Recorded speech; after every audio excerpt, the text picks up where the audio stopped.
Good news! Central Americano MBBS just 34 lakhs. Columbus Central University.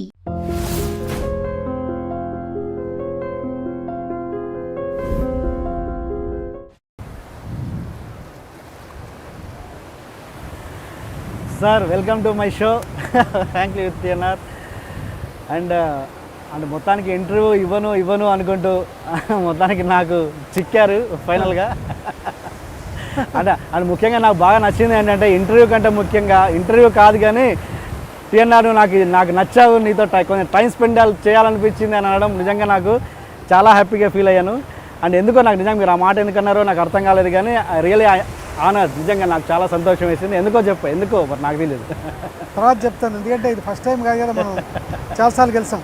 అవును, మా brother Venkatrao గారి ఆఫీస్లో. యా అవును, నేను తర్వాత ఫ్యూచర్లో చెప్తాను. ఓహో ఇందుకని మీరే ఇప్పుడు చెప్తారు. అవునా, వెరీ నైస్. ఓకే, అది ఎప్పుడు చెప్తారని వెయిట్ చేస్తాను. Right. సరే సార్, అండ్ ఫస్ట్ మీ పేరేంటంటే మీ పాస్పోర్ట్లో ఉన్న పేరేంటో నాకు చెప్పండి. మీ పాస్పోర్ట్లో ఉన్న మీ పూర్తి పేరు. ఎన్ వంశీ. లేదు, చూడండి పాస్పోర్ట్. ఎన్ వంశీ. పాస్పోర్ట్ ఎక్స్పోజ్ చేసి పెట్టండి ఇప్పుడు. అవునా, ఎన్ వంశీ అంటే వంశీ అంటే విఎంఎస్హెచ్ఐ విఎంఎస్ఐ ఇలా రాస్తారు. ఎస్వై ఓకే, అంతే అండి. ఓకే, పూర్తి పేరు సార్. అంతేనండి, అదే పూర్తి పేరు. అవునా, ఓకే సార్.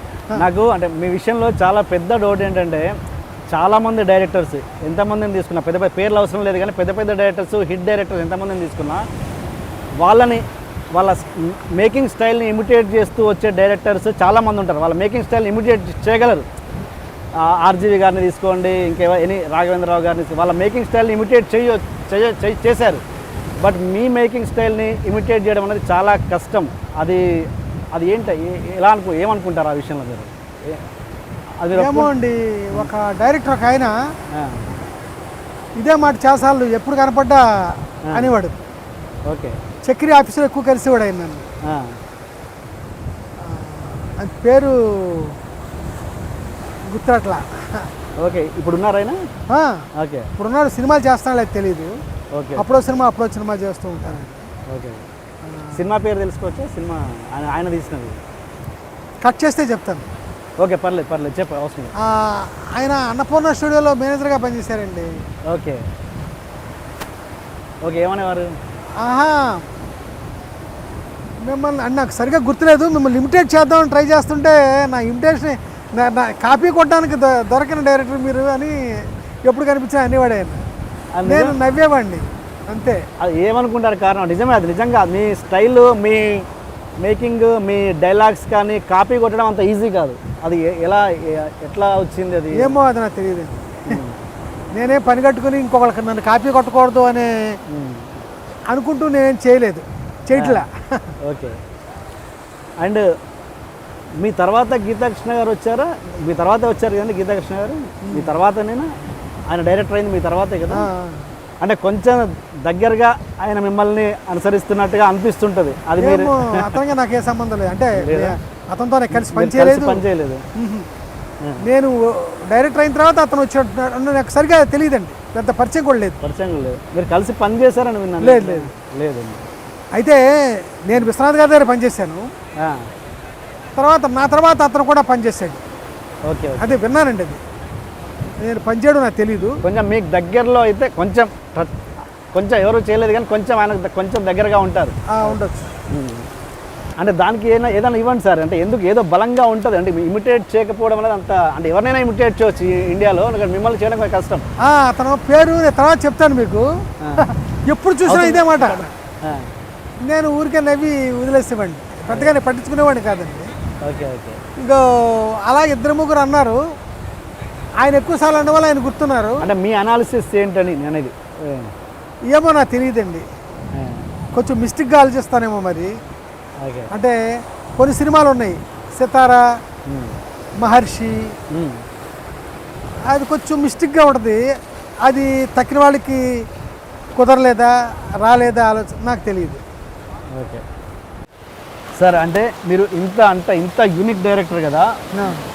బట్ చాలామంది ఇప్పుడు ఏదైతే నేను పేర్లు చెప్పానో వాళ్ళ పేరు, సపోజ్ రాఘవేంద్రరావు గారు కావచ్చు, దాసరి గారు కావచ్చు, ఆర్జీ గారు కావచ్చు, వాళ్ళ అసిస్టెంట్స్ అంతా పెద్ద పెద్ద డైరెక్టర్స్ అయ్యారు, బట్ మీ దగ్గర పనిచేసిన ఒక్క అసిస్టెంట్ డైరెక్టర్ కూడా ఇప్పటికీ డైరెక్టర్ అయిన దాఖలాలు లేవు. ఏంటి రీజన్ ఏంటి? అంటే వాళ్ళలో విషయం లేదా, మీరు వాళ్ళని ఎంకరేజ్ చేయట్లేదా? తెలియదండి. ఇందాక మీరు అన్నారే నన్ను ఫాలో అవడం కష్టం అనేది, దానికి సమాధానం ఏమో నాకు తెలియదు. నాకేం తెలియదండి. నేను మీరు నన్ను చూస్తున్నారు, ఎంత ఓపెన్గా ఉంటాను ఏంటనేది మీకు అర్థమవుతుంది కదా. అంటే ఏంటి దాని అంటే మీరు ఎప్పుడైనా వాళ్ళని ఎంకరేజ్ చేసిన పరిస్థితులు ఉన్నాయా? అరే సబ్జెక్ట్ చేసుకోండి, మంచి రికమెండ్ చేస్తాను అలాంటి నేను ఎప్పుడు ఎవరితో ఏమీ మాట్లాడినండి. వాళ్ళ బాగా వాళ్ళు పని చేసుకుంటూ పోతారు, నా పని నేను చేసుకుంటూ పోతానండి, అంతే. ఓకే. కానీ మీ దగ్గర పనిచేసే ఎవరండి కేకే సత్యనారాయణ గారు, మద్దిరాల వెంకట్ అసిస్టెంట్ డైరెక్టర్గా అసోసియేట్గా పనిచేసిన వాళ్ళు చాలా సీనియర్స్ మీ దగ్గర ఉన్నవాళ్ళు, వాళ్ళు కూడా అలాగే ఉండిపోయారు. ప్లస్ వాళ్ళని ఎప్పుడు చాలా వరకు సినిమాలలో మీరు యాక్ట్ చేయించారంట. ఒక సినిమాలో అయితే 2 క్యారెక్టర్లు ఒకే సినిమాలో యాక్ట్ చేయించారు. అది సత్యనారాయణ అనే అతను చాలా మంచి ఆర్టిస్ట్ అండి. అతను లేడు, చచ్చిపోయాడు. ఓకే, అది నాకు తెలియదు. ఓకే, అతను మన ఎల సత్యానంద గారి అసిస్టెంట్. Okay okay. ఎల సత్యానంద్ అని ఆర్టిస్టులు ప్రమోట్ చేస్తారు కదా, ఆయన కూడా నా దగ్గర వర్క్ చేసాడు, ఆయన కూడా వేషం వేసాడు. బట్ ఒక సినిమాలో 2 వేషాలు వేయించారంటగా అనుకుంటా. జనాల ఆడియన్స్ మనకు తెలుసు కానీ జనాలకి ఏం తెలుసు అని. అవునవును, అంతే కదా. ఏ సినిమా అన్నా నాకు తెలియదు, గుర్తురావట్లేదు. ఏదో సినిమా చేశాను. ఈ కేకే సత్యనారాయణ చేశాడండి, అలా 2-3 వేషాలు చేశాడు. 2-3 వేషాలు. ఏప్రిల్లో ఒకటి విడుదల అనుకుంటాను. ఏప్రిల్ 1 విడుదల. Okay sir. కానీ ఇంత సెపరేట్ స్టైల్ ఉన్న వంశీ గారు సడన్గా ఏంటి ట్రాక్ తప్పారు? చాలా రోజుల నుంచి సక్సెస్ లేదు, ఏంటి సార్ రీజన్ ఏంటి? అది తెలిస్తే దానికి అదే మీరే ఏదో అనుభవుతున్నారు కదా అనేయండి. తెలిస్తే బాగుంటుంది కదా. తెలిస్తే నన్ను కొనేస్తారు చాలా మంది. సక్సెస్ రహస్యం తెలిస్తే కొనేస్తారు. ప్రతి సినిమా కష్టపడే చేస్తామండి. బాపు గారు అనేవారు నాతో, ఫ్లాప్ సినిమా కూడా చాలా కష్టపడతాం కదా మనం అని. కాబట్టి కష్టపడే చేస్తాం. ఓకే. అది సక్సెస్ ఫ్లాపు మన చేతిలో లేదు కదా. కానీ అంటే మామూలుగా బయట ఇండస్ట్రీలో వింటున్నది ఏంటంటే సార్, వంశీ గారికి విపరీతమైన కోపము, చిరాకు చాలా ఎక్కువగా ఉంటుంది అన్నది మీరు ఒప్పుకుంటారా ఒప్పుకోరా? ఒకప్పుడు ఉండేదేమో. ఓకే, మీరు చాలా క్రిస్ప్గా చెప్పకండి ఆన్సర్. క్రిస్ప్గా అంటే మిమ్మల్ని ఒకటి అడుగుతాను. ఇంటర్వ్యూ కాకుండా మీరు నన్ను ఎన్నిసార్లు కలిసి ఉంటారు? మిమ్మల్ని ఒక 6 times కలిసి ఉంటాను.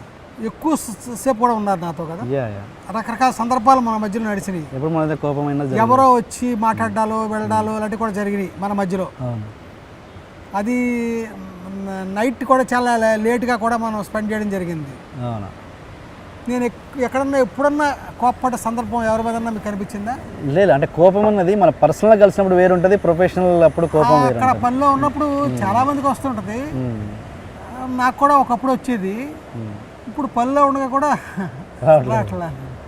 అంటే ఏంటి ఇప్పుడు క్రియేటివిటీ చచ్చిపోయిందా? చచ్చిపోవడం కాదండి, గ్రాడ్యువల్గా ఎక్స్పీరియన్స్ అంటూ వస్తుంది కదా కాలం గడిచే కొద్దిని. అది క్రియేటివిటీ చచ్చిపోవడం అంటే కోపం వస్తే క్రియేటివిటీ ఉన్నట్టు. అదే నాకు తెలిసి. అంటే అప్పుడు కోపంలో ఉన్నప్పుడు సక్సెస్లో ఉన్నారు కదా వంశీ గారు. అదేం కాదండి, అలా ఏం కాదు. కానీ నేను అవును వాళ్ళ దృష్టి పడ్డ టైంకి నాకు ఏ కోపం లేదు. మన ఫిల్మ్ బాగానే పే చేసింది కదా.